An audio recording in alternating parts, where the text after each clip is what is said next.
सामने से वार सहकर कदम आगे बढ़ाता है, ऐसे तुम्हें वीर योद्धा की तरह चलना होगा। कायर मत बनना, तुम्हारे जीवन में कठिनाइयां आएंगी। चल चला चल राह में अनुभूतियों का ले सहारा, कौन तेरा साथ देगा, व्यर्थ में किसको पुकारा। उन्हीं के ऊपर ज्यादा प्रहार करते हैं जिनको रोना धोना पसंद है, इसीलिए समझाते हैं अपनी बात किसी से कहो मत। उपासक को कभी नहीं कमजोर पड़ना है। अपने मन की बात किसी साधक से भी नहीं कहनी कि मेरे अंदर काम आ रहा है, ऐसे तो जप नहीं पा रहे हो। अपराध करके जप पाओगे? अपराध का सीधा प्रभाव होता है भजन ना होने देना। कायर मत बनना, तुम्हारे जीवन में कठिनाइयां आएंगी, आपको लड़ना है इनसे। लड़ना क्या, आप प्रिया चुके हैं, ये ठसक रखेंगे, डर के भाग जाएंगे। कभी कभी ये अति भीषण बंध तन मन पर है छा जाती, ऐसी वासना छा जाती, कुछ सुनाई नहीं देता। बस जो वासना की प्रेरणा है बस वही करना है।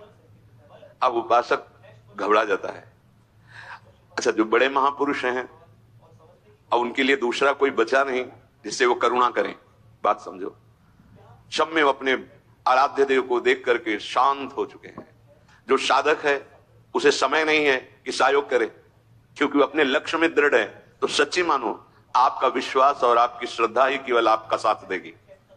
इस मार्ग में कोई तुम्हारा साथ देने वाला नहीं, साथी नहीं, और जो साथी बना के चला वो गिरा। ये भी बात समझ लेना। चल चला चल राह में अनुभूतियों का ले सहारा।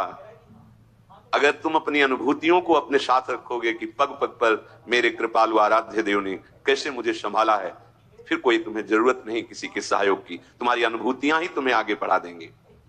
चल चला चल राह में अनुभूतियों का ले सहारा, कौन तेरा साथ देगा, व्यर्थ में किसको पुकारा। इस मार्ग का साथी केवल हरि का भरोसा, हरि का बल है। जो निराश होकर के रोने लगता है, ये भेड़िए की तरह है, और बालक के ऊपर ही इनका प्रहार होता है। वयोवृद्ध या ज्ञान वृद्ध के ऊपर भेड़िए का प्रहार नहीं होता। ये काम क्रोध आदि उन्हीं के ऊपर ज्यादा प्रहार करते हैं जिनको रोना धोना पसंद है। किस बात के लिए, मुझे ये चाहिए, मुझे ऐसा, मुझे राह नहीं जा रहा, मुझे सा नहीं जा रहा, मेरे से भजन नहीं हो रहा, मेरा मन नहीं। तुम मन हो, तुम तन हो, तुम भोगों के अभाव से ग्रस्त हो? नहीं नहीं, भूल मत करो। जो निराश होकर रोने लगता है उस पर ये विकार हावी हो जाते हैं, इसीलिए समझाते हैं अपनी बात किसी से कहो मत, क्योंकि ना सत्य विद्यते भावो ना भाव विद्यते। इनकी सत्ता ही नहीं है काम क्रोध लोभ की। जब आप इनकी सत्ता देते हैं, स्वीकार करते हैं, तो ये आपके ऊपर हावी होते हैं। सच्ची अगर सत्ता ना दे तो इस समय नहीं दे रहे, सत्ता कौन सा विकार आपके ऊपर चढ़ा हुआ है। अभी आप उनका चिंतन करें, उनकी सत्ता दे तो अभी जिस विकार का चिंतन करेंगे उसी विकार से ग्रसित हो जाएंगे। जो कमजोर अपने को महसूस करता है, देखो दैन्यता भगवत मार्ग की वो अलग बात है, लेकिन विकारों के लिए कमजोर होना ये भगवत मार्ग के पथिक का लक्षण नहीं है। सहना ही तो है ना, भोगने के बाद तक और डबल सहना होता है। तृष्णा होती है और कामना होती है, दोनों। जब तक भोगा नहीं तो केवल कामना थी, और जब भोग लिया तो उसकी तृष्णा भी साथ है, तो जलना तो पड़ेगा। तो ऐसे जो भयावह दृश्य उपस्थित कर रहा है मन विकारों को लेकर के, उपासक को कभी नहीं कमजोर पड़ना है। अपने मन की बात किसी साधक से भी नहीं कहनी कि मेरे अंदर काम आ रहा है, मेरे अंदर ये विकार। बिल्कुल उनकी सत्ता नहीं देनी। तुम्हें परेशान नहीं होना, तुम्हें दुखी नहीं होना, तुम्हें रोना धोना नहीं है। अब सहा नहीं, मार देंगे, पक्का मार देंगे, भागना पड़ेगा। ये वीरों का मार्ग है। हो भयभीत छोड़कर साहस, जो का पुरुष भाग जाता। का पुरुष कहते हैं कायर पुरुष को। इस मार्ग से अब हम नहीं, अब हम भोगों के लिए जा रहे हैं, तो जाओ। क्या आगे लिख रहे, भाग न पाता, गिर पड़ता, हो पूरी तरह कुचला जाता। ये विकार उसका नाश कर देते, फिर रास्ता नहीं रह जाता। जो चढ़ाई का भगवत मार्ग का बहुत बहुत बहुत भयभीत करने वाली बात है। अगर भगवत आश्रय छोड़कर भोगों में आप चले गए तो देखो धाम छूटा, प्रिया जो छूटी, नाम छूटा। ऐसे तो जप नहीं पा रहे हो, अपराध करके जप पाओगे? अपराध का सीधा प्रभाव होता है भजन ना होने देना। जैसे कोई सोचे कि हम मनमानी आचरण करेंगे, गुरु आज्ञा उल्लंघन, शास्त्र विरुद्ध, और फिर मंत्र जप लेंगे, भजन कर लेंगे। बिल्कुल नहीं। एक बार भी निज मंत्र स्मरण नहीं कर सकते, एक बार भी आप भगवत स्मरण करने का अधिकार नहीं रख सकते। पापवंत कर सहज स्वभाव, भजन मोर ते भाव न काऊ, जो पे दुष्ट हृदय सोई होई, मोरे सन्मुख आओ की सोई। लड़ना है, बड़ो ही कठिन है भजन डिग ढरिबो। जैसे एक शूरवीर योद्धा सामने से वार सहकर कदम आगे बढ़ाता है, ऐसे तुम्हें वीर योद्धा की तरह चलना होगा। कायर पुरुष की तरह भाग कर जाओगे तो कुचले जाओगे। और अगर धैर्य पूर्वक रहोगे तो कह रहे हैं पर जो कर विश्वास ईश्वरीय बल पर सम्मुख डट जाता, अब तुम मरना है, चाहे जितना कष्ट हो। मृत्यु से भयानक कोई कष्ट नहीं होता। अब मुझे श्री जी की प्राप्ति करनी है, जितना दुख चाहो प्रभु आप दे लो, आप दे लो, छूट है आपको, जितना दुख चाहो। इतना तुम्हारा सोचना होगा कि दुख भाग जाएंगे, कोई दुख छुएगा नहीं तुम्हें। उससे डर वे भाग छूटती नहीं, दुखी वो हो पाता जिसने निश्चय कर लिया कि अब सारे दुख मुझे भोगने हैं, पर हम प्रियाजू को, प्रियाजू के नाम को, प्रियाजू के धाम को, प्रियाजू के चरणारविंद की उपासना को कदापि नहीं छोड़ सकता। कुछ भी हो जाए सब डर जाएंगे, काम क्रोध लोभ मोह मद मत्सर, पर हम कायर पुरुष जैसा आचरण कर बैठते हैं। गलती हो जाती है कि हम विषय सेवन में ही शांति का अनुभव करना चाहते हैं। हम चाहते हैं अगर हम ये विषय सेवन कर लें तो हृदय शांत हो जाएगा, जलन मिट जाएगी, कुचले जाओगे, परमार्थ से बहुत दूर कर दिए जाओगे, आपको पता ही नहीं चलेगा। माया का खेल ऐसा है, पता थोड़ी चलता है कि हम भ्रष्ट हो गए, पता थोड़ी चलता है कि हम इतने नीचे उतर गए।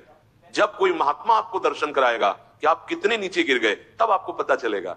गिरते समय पता नहीं चलता, माया का ऐसे ही भक्ति का खेल है।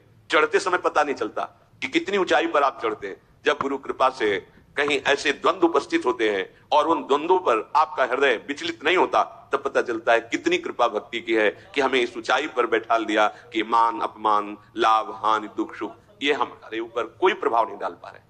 पर ये डट वही सकता है जिसने अपने जीवन का लक्ष्य निश्चय कर लिया है। श्रीपाद करें राधा दास्य मुझे श्री जी चाहिए,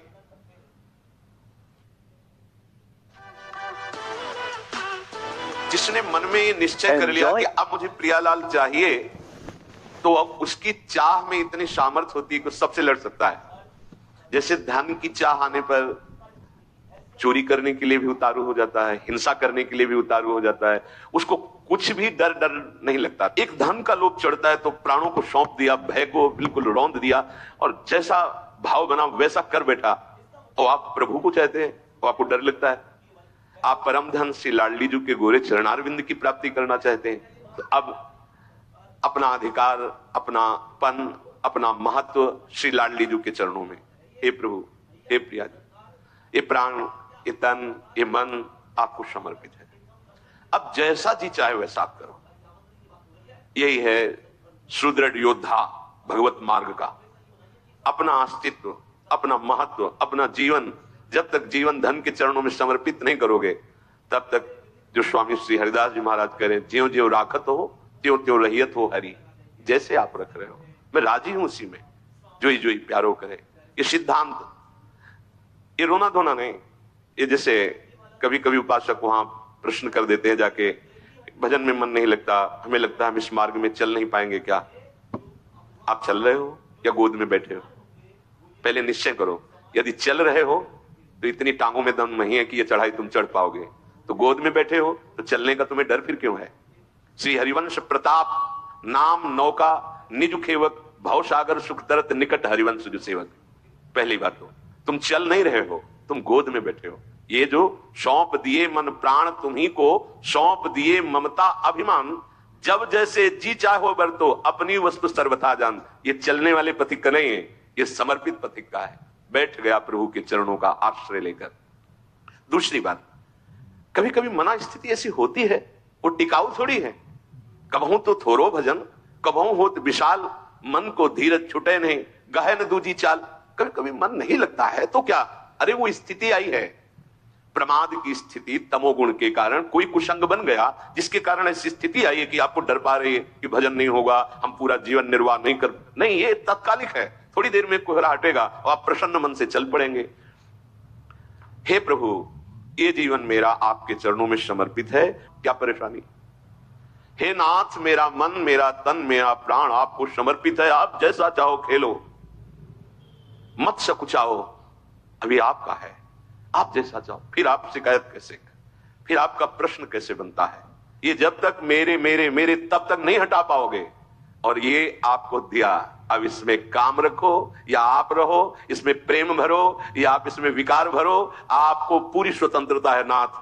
उसी दिन से आप देखेंगे मन निर्मल होने लगा। क्योंकि जब तक अहंकार रहता है तभी तक ये सारे विकार आक्रमण करते हैं। अहम प्रभु के चरणों में समर्पित हुआ कि वो दिव्य निर्मलता